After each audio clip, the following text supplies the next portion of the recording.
Assalamualaikum warahmatullahi wabarakatuh. Perkenalkan, nama saya Jumalia, mahasiswa Pendidikan Fisika Universitas Sriwijaya angkatan 2016. Di sini saya akan memaparkan skripsi saya yang berjudul Pengembangan Lembar Kerja Peserta Didik berbasis kontekstual daerah pesisir pantai, materi suhu dan kalor dengan dosen pembimbing Ibu Nelly Andriani SPD MSI dan Ibu Saparini SPD MPD. Yang melatar belakangi penelitian ini, yang kita ketahui IPA merupakan objek kajian yang sangat luas yang terdiri dari konsep, prinsip, hukum, dan teori yang terbentuk melalui sikap ilmiah. IPA juga merupakan konsep pembelajaran alam yang sangat luas. Pembelajaran yang dilakukan dituntut siswa untuk membaca, menulis, mengingat, dan memahami materi yang akan dipelajari. Salah satu model pembelajaran yang digunakan yaitu model pembelajaran kontekstual. Pembelajaran kontekstual ini merupakan konsep belajar yang membantu guru mengaitkan materi dengan situasi dunia nyata dari fenomena alam yang ada di sekitarnya, yang mana di setiap daerah memiliki fenomena alam yang berbeda-beda. Salah satunya fenomena alam yang ada di daerah pesisir.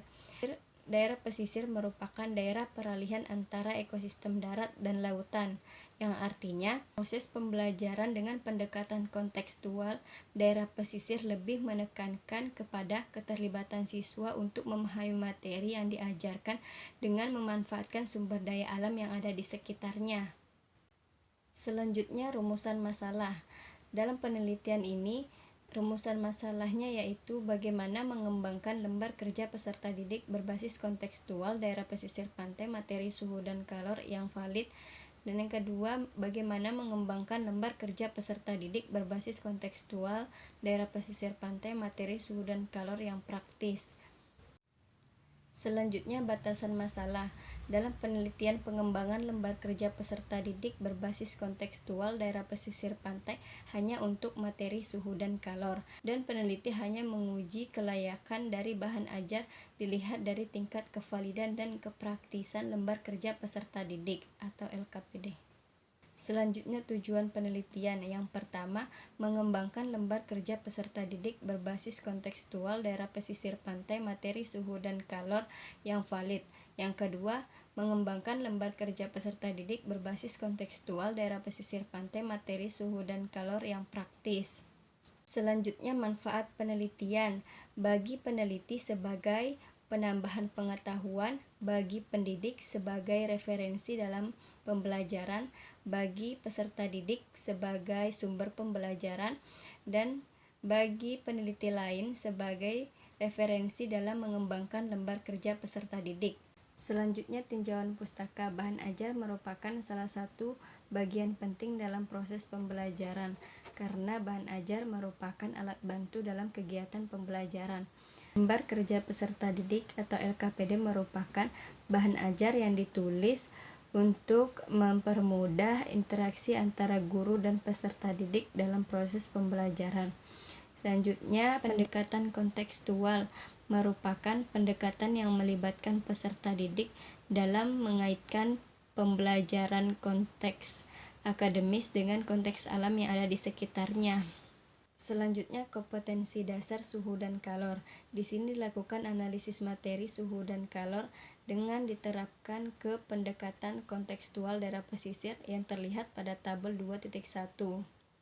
Peneliti relevan dilakukan oleh Andriani pada tahun 2017 dengan pengembangan lembar kerja peserta didik berbasis kontekstual pada materi suhu, kalor, dan perpindahan kalor, dan Abdul Manaf pada tahun 2016 pengembangan perangkat pembelajaran matematika model kooperatif berbasis kontekstual daerah pesisir pada siswa kelas 7 SMP, dan Sugiono pada tahun 2018 dengan pengembangan lembar kerja peserta didik berbasis kontekstual pada materi ekosistem kelas 7 SMP, dan peneliti relevan oleh Darmawati 2017 dengan pengembangan lembar kerja peserta didik berbasis lingkungan materi hukum Newton, dan Paga 2018 dengan pengembangan bahan ajar berbasis teks perubahan konseptual untuk materi suhu dan kalor.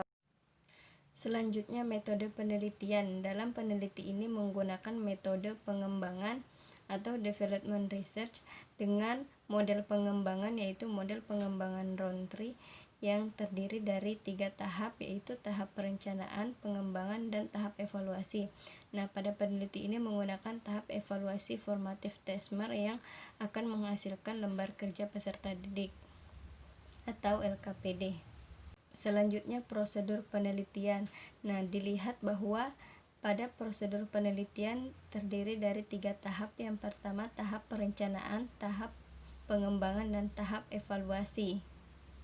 Selanjutnya, teknik pengumpulan data yang dilakukan kepada pakar ataupun ahli untuk mengevaluasi produk sehingga produk akan lebih baik.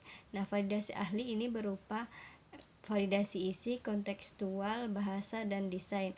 Terus dilakukan lembar validasi angket yang diberikan kepada peserta didik untuk mengetahui kepraktisan lembar kerja peserta didik dalam pembelajaran IPA.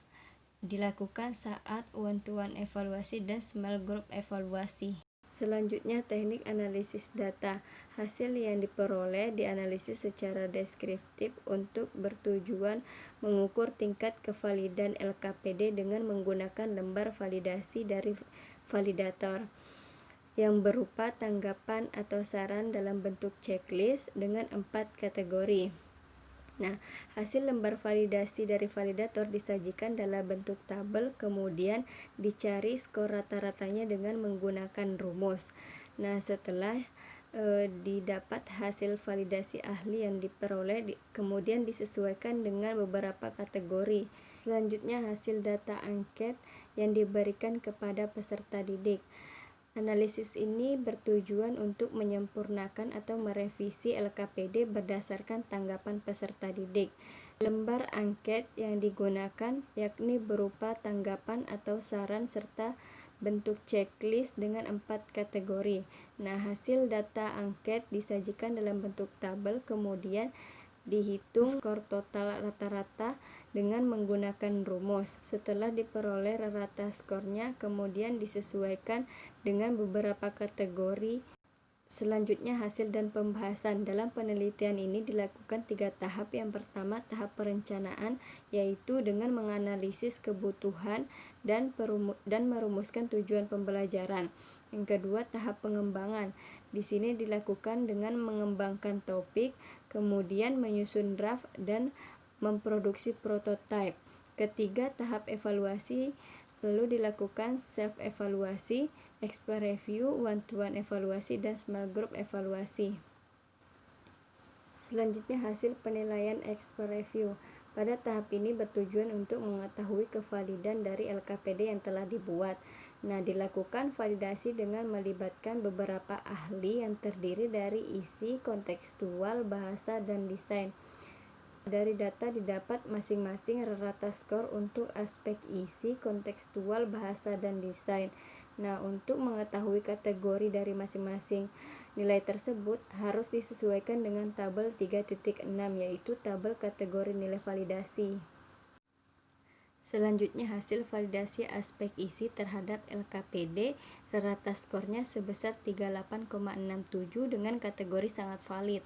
Kemudian hasil validasi aspek kontekstual terhadap LKPD, rata skornya sebesar 25,33 dengan kategori sangat valid. Dan hasil validasi aspek bahasa terhadap LKPD, rata skornya sebesar 40,33 dengan kategori sangat valid. Dan yang terakhir, hasil validasi aspek desain terhadap LKPD, rata skornya sebesar 29,33 dengan kategori sangat valid. Selanjutnya, tahap one-to-one evaluasi.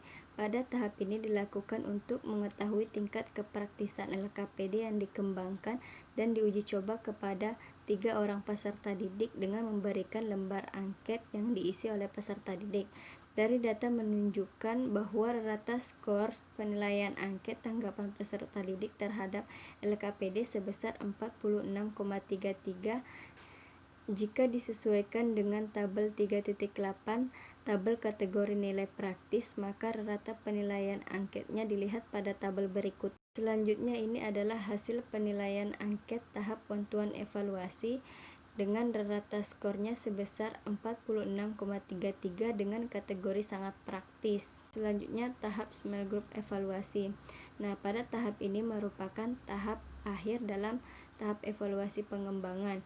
Tahap ini diuji coba kepada 9 orang peserta didik yang terbagi menjadi 3 kelompok dengan menggunakan lembar angket yang diberikan setelah melakukan penyelidikan.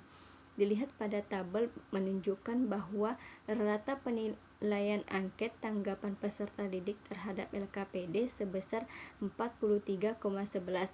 Jika disesuaikan dengan tabel 3.8 atau tabel kategori nilai praktis, maka rata penilaian angket tanggapan peserta didik dapat dilihat pada tabel berikut. Selanjutnya, tabel ini adalah hasil penilaian angket tahap small group evaluasi dengan rata skornya sebesar 43,11 dengan kategori sangat praktis.